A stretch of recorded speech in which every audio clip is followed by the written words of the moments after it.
45 degrees.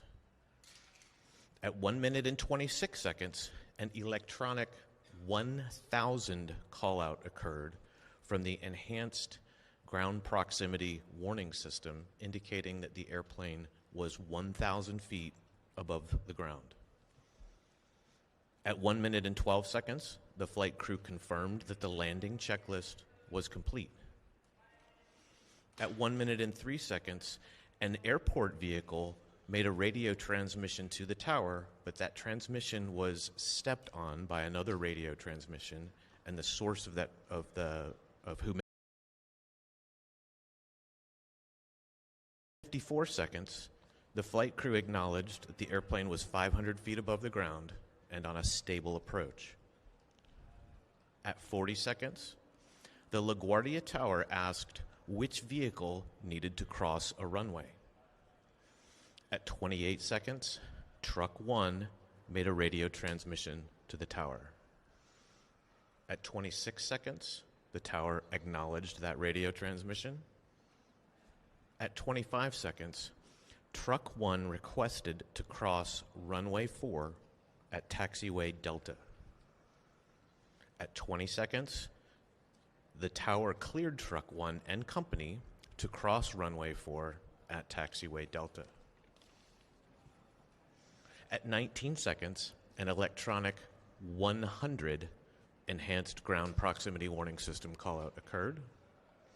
At 17 seconds, Truck 1 read back the runway crossing clearance. At 14 seconds, an electronic 50 call-out. At 12 seconds, an electronic 30 call-out. And at that same time, the tower instructed a Frontier Airlines flight to hold position. At 11 seconds, an electronic 20 call-out occurred, and at 10 seconds, an electronic 10 call-out occurred. At 9 seconds, the tower instructed Truck 1 to stop. At 8 seconds, there was a sound consistent with the airplane's landing gear touching down on the runway. At 6 seconds, there was a pilot transfer of controls from one pilot to the other. And at 4 seconds, the tower again instructed Truck 1 to stop. At 0 seconds, the recording ended. Thank you. In that 6 seconds before the end of the recording, the pilot transferred controls. We do know that the first officer was flying and transferred control to the captain. With respect to aircraft rescue and firefighting operations, we will be developing a timeline of events. We do know that they were responding to a United Airlines flight 2384 at the gate, which had 2 aborted takeoffs, and the ARF, or the Aircraft Rescue and Firefighters, had received information that there were fumes or smoke or some sort of smell in the cabin, so they were en route. Truck 1, which Mr. Brazy had mentioned, had collided with the aircraft. We do know that there were other vehicles behind Truck 1 which did not begin to cross the runway. We have seen varying information about how many vehicles, so we need to verify that information, and we'll provide it at a later time. Truck 1, however, did not have a transponder. With respect to air traffic control, we have seen different information about how many certified professional controllers were in the facility, and we need to verify that starting with interviews this afternoon. We'll begin to interview the local controller at 4 o'clock this afternoon. We do have logs, but there's also conflicting information, including dates, and have to go through that and rectify some of those inconsistencies. We do, however, know that there were 2 people in the cab, 2 people in the tower cab at the time of collision. the local controller, and the controller in charge. Again, local controller and controller in charge. For those who may be watching and aren't familiar with aviation, the local controller manages active runways and the immediate airspace surrounding the airport. That local controller had signed on at 10:45, and the shift would have ended. That doesn't mean that he was in position at 10:45, but that he had just signed in at 10:45 p.m. The controller in charge is responsible for safety of operation. He had clocked in or signed in at 10:30 p.m., and that shift would have ended at 6:30 a.m. Again, that was signing in at 10:30 p.m. The controller in charge, clearance delivery position. The clearance delivery controller provides pilots with their departure clearance. It is not clear who was conducting the duties of the ground controller. We have conflicting information. We have some information saying it was the controller in charge. We have some information saying it was the local controller. The ground controller duties are that they manage all aircraft and vehicle movements on the taxiways, and that generally excludes active runways. So these are divided into two positions. And what we do know is that that is in the standard operating procedures for LaGuardia. It's for the midnight shift.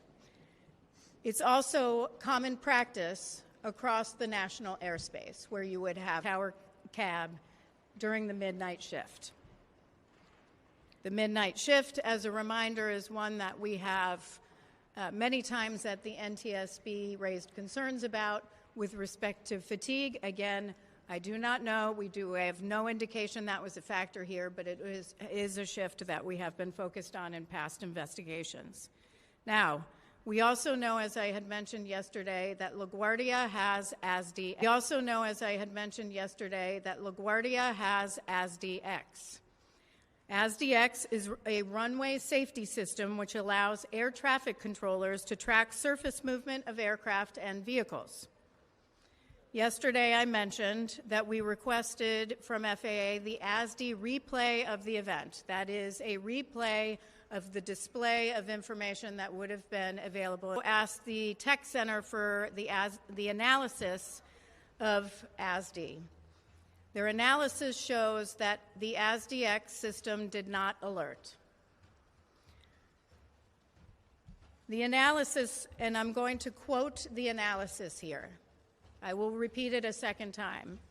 ASDX did not generate an alert due to the close proximity of vehicles merging and unmerging near the runway, resulting in the inability to create a track. Analysis is, quote, ASDX did not generate an alert due to the close proximity of vehicles merging and unmerging near the runway, resulting in the inability to create a track of high confidence.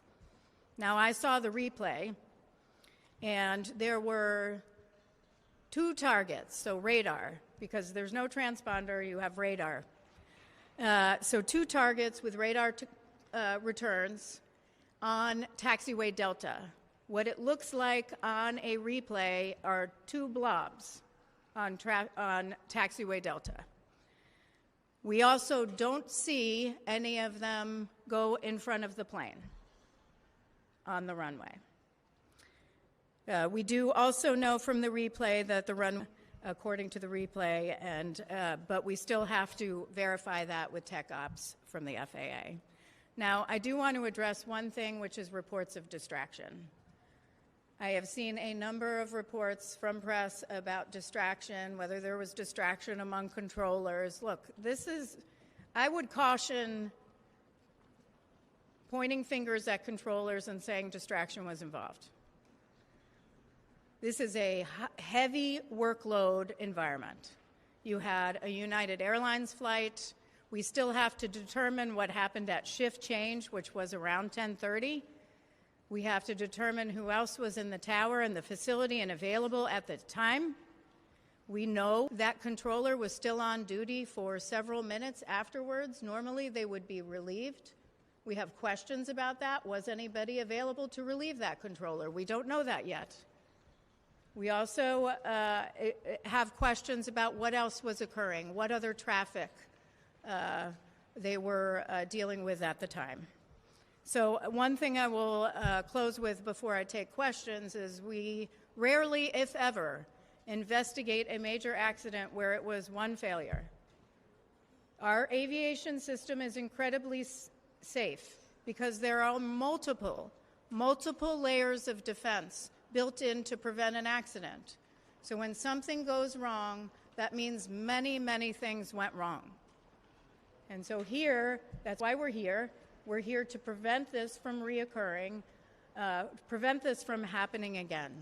And that's going to take some time. So with that, I will take questions. I ask that you raise your hand, state your name and your affiliation.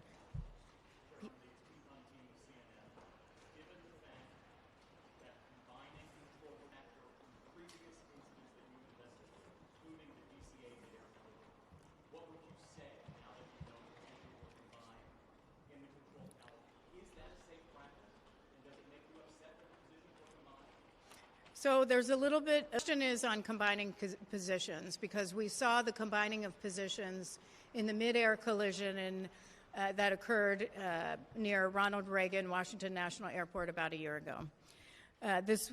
Our understanding right now, and again, this is preliminary and subject to change, our understanding is that in the DCA mid-air, there were procedures followed, a list like traffic volume, staffing available, training, workload that was considered in order to combine positions like the helicopter position and the local control position in DCA.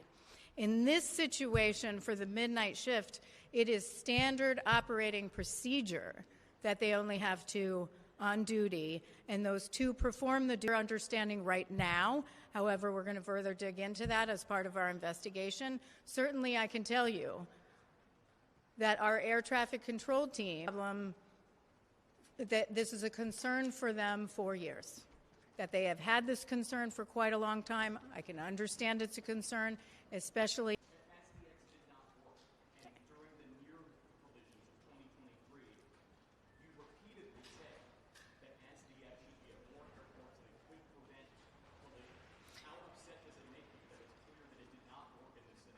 well, the question is, how upset does it make me that ASDX didn't work? Because we've repeatedly recommended that ASDX work. Well, in order for ASDX to work well, you have to know where ground vehicles and aircraft are.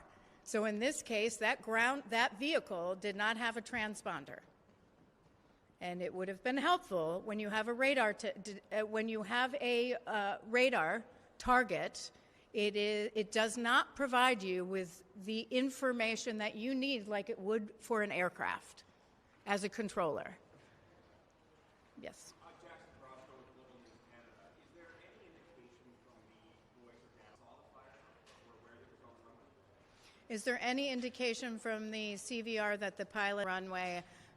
I don't have information at this time on that. However, on our cockpit voice recorder, we have a group that we have formed that will analyze the CVR, and part of when they analyze is they will talk in the group about what they're hearing, what they've heard, any sort of background noises, and we'll provide a transcript, and then we'll release that publicly, so we'll know more then. Chair Hamidi, Andrew Siff from NBC4 New York, WNBC TV. With regard to the midnight shift, is it literally a midnight shift that you've expressed concerns about in the past, or is it sort of that later shift at an airport? The reason I ask it is around this time, late at night on a Sunday night at LaGuardia, there's still lots of arrivals. To that degree, does that raise questions about the protocol and staffing here at this airport? Well, so the question is about the shift. And are we just concerned about that shift in the past, or would there be other shifts? And does it make sense to have two controllers in the cab with such a busy airport, and this be sort of standard operating procedures and common practice across the national airspace. I think I restated it accurately and have now forgotten what you asked me. But on your standard operating procedure, on the standard operating procedures, look, LaGuardia is 900 flights, I believe, per day.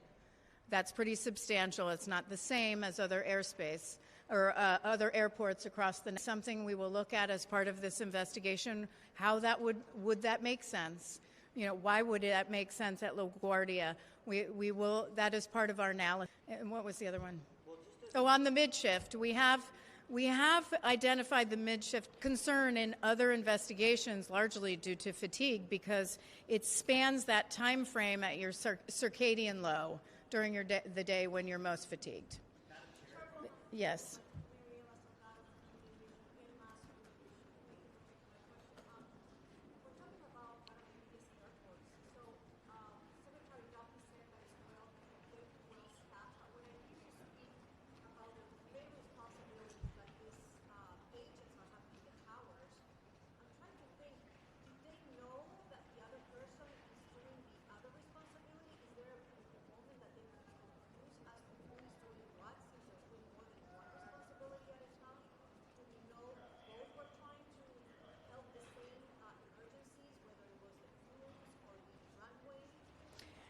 The question was, could there potentially be confusion among the two controllers of who's having what discussion, and could it be that they were both having the same communications, or different communications, or conflicting information communications, since they're doing more than one job?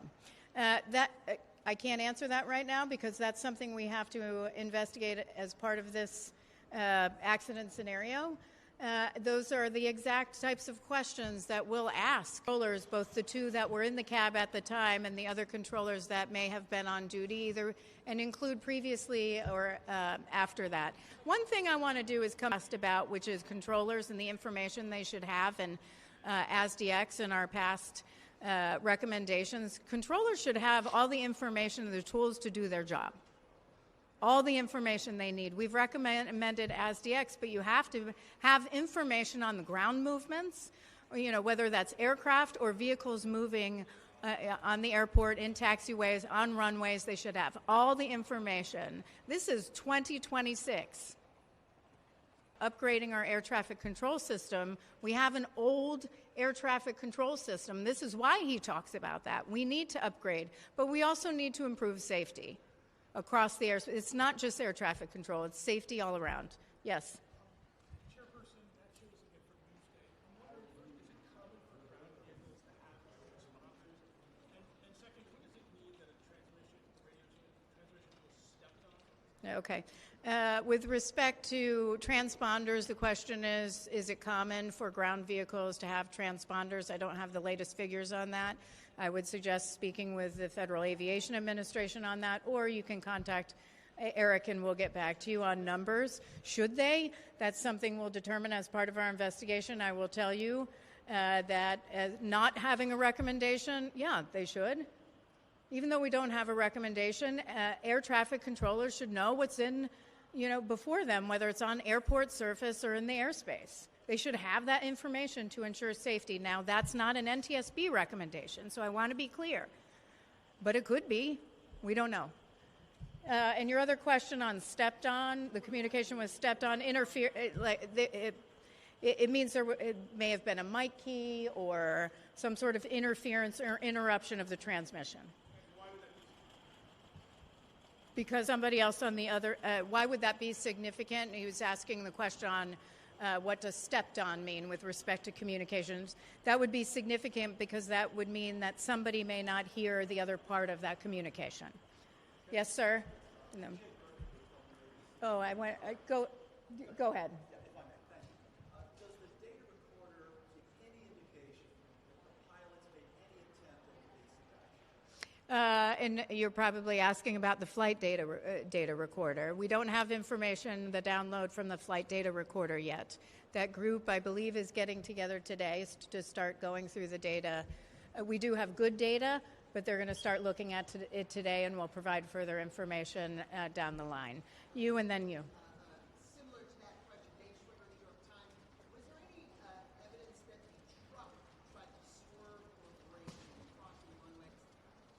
I'm sorry, I didn't hear you.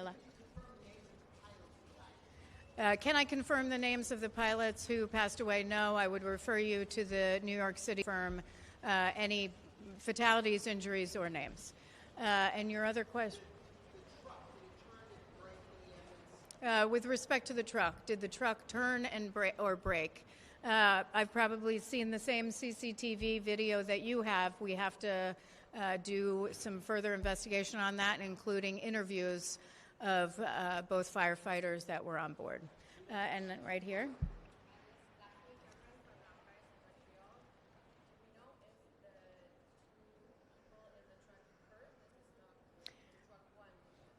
The question is, do we know if the two firefighters in the firefighting vehicle heard the directive to stop? We don't know that yet. We need to do interviews of those two firefighters. David.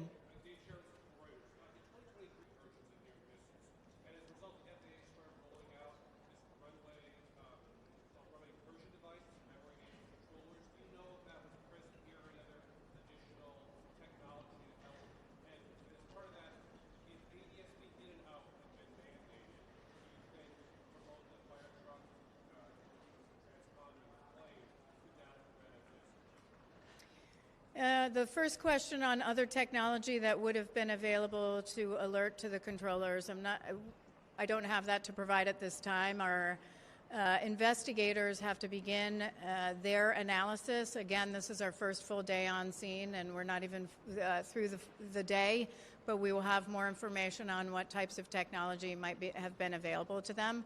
The second question, NTSB in and out, would have helped prevent this. I would just caution, and I've heard the discussion on ADSB in and out with respect to this particular collision. It happened very quickly. And we need to match up times. We need to look at visibility with respect to the airplane coming in and look at the movement and visibility of those in the truck. So we can't say at this time whether that would have made a difference or not. Thank you. Thank you, Chair. Can I ask one question about the transponder? One question. As to why truck one did not have a transponder when other trucks did. And let me clarify. The question is on transponder on that truck. We have no indication there were transponders on any of the trucks. But there are transponders on other trucks at other airports, across the nation. In this case, they did not have transponders. Thank you.